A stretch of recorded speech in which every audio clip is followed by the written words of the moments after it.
मुंबईच्या वांद्र्यातल्या railway station जवळच्या गरीब नगरमध्ये आजही कारवाई सुरू आहे. अतिक्रमणावरील कारवाईचा आजचा चौथा दिवस आहे. दरम्यान गेल्या 3 दिवसात 90% कारवाई पूर्ण झाली आहे. तोडक कारवाईनंतर 200 मेट्रिक टन मलबा हटवण्यात आलाय. कारवाईच्या दुसऱ्या दिवशी पोलिसांवरती दगडफेक करण्यात आली होती, त्यामुळे पोलिसांचा मोठा बंदोबस्त तैनात करण्यात आला.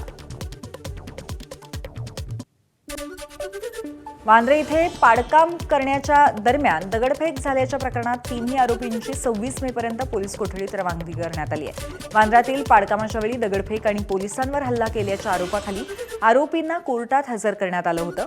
दगडफेकीत अनेक पोलीस जखमी झाले आणि हल्ल्यात पेवर ब्लॉकचा वापर करण्यात आला असा आरोप पोलिसांनी केलाय.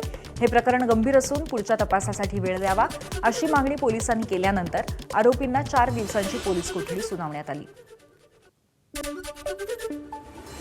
गेल्या काही दिवसांपासून सोशल मीडियावर धुमाकूळ घालणाऱ्या कॉक्रोच जनता पार्टीकडनं केंद्रीय शिक्षण मंत्री धर्मेंद्र प्रधान यांच्या राजीनाम्याची मागणी करण्यात येते आहे. यासाठी कॉक्रोच जनता पार्टीनं स्वाक्षरी मोहीम राबवायला सुरुवात केली आहे. नीट पेपर फूट ही सरकारची चूक असल्याचं दिपकेंनी म्हटलंय. तो आज हम एक पिटीशन शुरू करने जा रहे हैं जहां पर हम एजुकेशन मिनिस्टर का रेजिग्नेशन मांगने जा रहे हैं.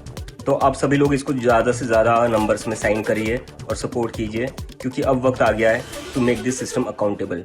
ये सिस्टम की गलती थी जिसकी वजह से 22 लाख से ज़्यादा स्टूडेंट्स का फ्यूचर खराब हुआ है. ये सिस्टम की गलती थी जिसकी वजह से नीट के स्टूडेंट्स को सुसाइड करनी पड़ी है. तो हम चाहते हैं कि कुछ भी हो जाए, लेकिन धर्मेंद्र प्रधान को रिजाइन तो करना ही पड़ेगा. तर कॉक्रोच जनता पार्टीचे संस्थापक अभिजित दिपके यांना धमकी आल्याची माहितीही त्यांनी दिली आहे. जीवे मारण्याची धमकी दिल्याचा स्क्रीनशॉट अभिजित दिपकेंनी शेअर केला होता.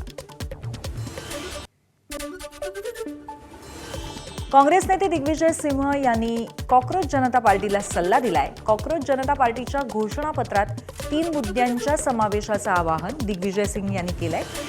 बॅलेट पेपरवरती मतदानाची मागणी सीजेपीने घ्यावी असा सल्ला दिग्विजय सिंह यांनी दिलाय.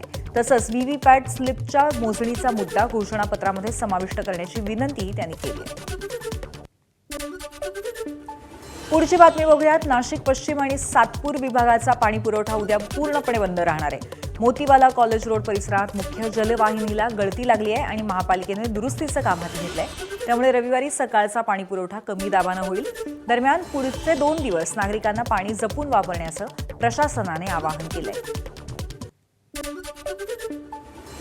अकोला शहरातल्या गुडधी भागात महापालिकेच्या बेपर्वाईमुळे 2 महिन्यांपासून पाणी टंचाई आहे. याविरोधात ठाकरेंच्या शिवसेनेने नागरिकांचं रस्त्यावरती ठिय्या आंदोलन केलं. रस्त्याचं काम सुरू असताना कंत्राटदाराच्या चुकीमुळे पाईपलाईन फुटली. मात्र 2 महिने उलटूनही महापालिकेने दुरुस्ती केली नाही. ऐन उन्हाळ्यामध्ये गुडधीमध्ये जलसंकट उभं राहिलंय. आंदोलनानंतर पाणी पुरवठा विभागाचे कार्यकारी अभियंता अमोल डोईपुढे घटनास्थळी पोहोचले.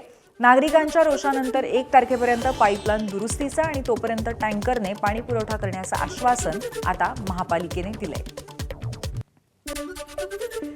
नागपुरात पावसाळ्याच्या पार्श्वभूमीवर शहरामध्ये पाणी साचू नये आणि सखल भागातल्या वस्त्यांमध्ये पाणी शिरू नये यासाठी महापालिकेने मान्सूनपूर्व नालेसफाईचं काम युद्धपातळीवर सुरू केलंय.